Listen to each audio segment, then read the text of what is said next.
গত 2 দিন ধরে আপনারা দেখতে পাচ্ছেন যে রাজবাড়িতে একজন পাগল, নাম হলো নুরা পাগলা, উনি মারা গিয়েছেন। উনার কবর থেকে তাওহীদি জনতারা ওনাকে উঠাইছে, উঠানোর পরে ওই লাশটা নিয়ে আগুনে পুড়ায় দিয়েছে।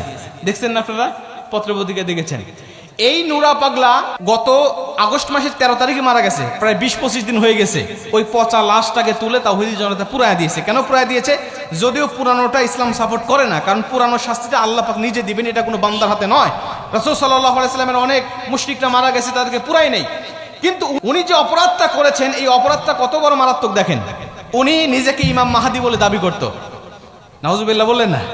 উনি নিজেকে ইমাম মাহদী বলে দাবি করত এবং তিনি আখিরি নবী বলেও মাঝে মাঝে নিজেকে প্রচার করতো যে আমি শেষ নবী। বলেন নবীর পরে কোন নবী আসবে? বলেন নবীর পরে কোন নবী আসবে? তো ওই নুরা পাগলা ও নিজেকে ইমাম মাহদী হিসেবে দাবি করে, কখনো কখনো নবী হিসেবে দাবি করে, আবার কখনো নিজেকে খোদা হিসাবেও দাবি করেছে। তো উনি মারা যাওয়ার পরে ওনার কবরটা প্রায় 7-8 ফিট উঁচা করে মাটি দিয়েছে এবং কাবার আদলে, মানে কাবার যে ডিজাইন, ওই ডিজাইন করে সেখানে মাজার তৈরি করতে লাগছে। তো স্থানীয় জনতা দেখছে না, অবস্থা তো বেকায়দা। এ যদি থাকে আর নিচে, আর একে যদি এইভাবে কাবার আদলে যদি ডিজাইন দিয়ে মাজার তৈরি করা হয়, তাহলে এই জেনারেশন যদি ওই কাবা তাওয়াফ না করে, পরবর্তী জেনারেশন ঠিকই এই কাবা তাওয়াফ করবে। কথা কোন ঠিক কিনা? কারণ এই পৃথিবীতে মূর্তি পূজা কিন্তু ছিল না আগে। মূর্তি পূজা কেমনে আসছে জানেন? এই পৃথিবীতে 2-5 জন আল্লাহ পাকের আবেদ বান্দা ছিল।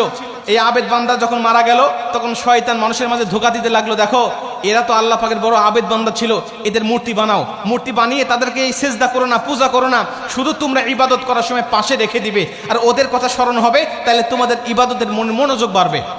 ওই জেনারেশনটা ঠিক এভাবেই চলতে লাগলো। পরবর্তী জেনারেশন যখন আসলো, তখন শয়তান তাদেরকে ধোঁকা দিতে লাগলো, তোমাদের বাপদাদা যে মূর্তি বানাইছিল, ওই মূর্তিগুলোকে ইবাদত করার কারণে তোমাদের বাপদাদারা আল্লাহর সাথে সম্পর্ক ভালো করতে পেরেছে, অতএব এরা তো তোমাদের মাধ্যম রবের সাথে সংযোগ স্থাপন করার, অতএব এদেরকে তোমরা এখন পূজা করো, এদেরকে তোমরা সেজদা দাও, এদের কাছে তোমরা চাও। তখন ওই জেনারেশন থেকে মূর্তি পূজা শুরু হয়ে গেল।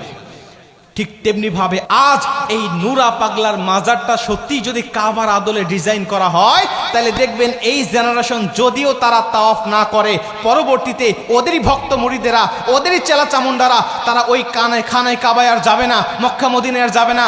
ওরা বলবে এইখানেই তাওয়াফ করলেই আমরা ওখান থেকে বেশি সওয়াব পাবো। কথা কোন ঠিক কিনা? জন্য স্থানীয় তাওহীদি জনতারা শুধু মাজার ভাঙছে তা নয়, লাশটা তুলে আগুনে পুড়ায় দিয়েছে।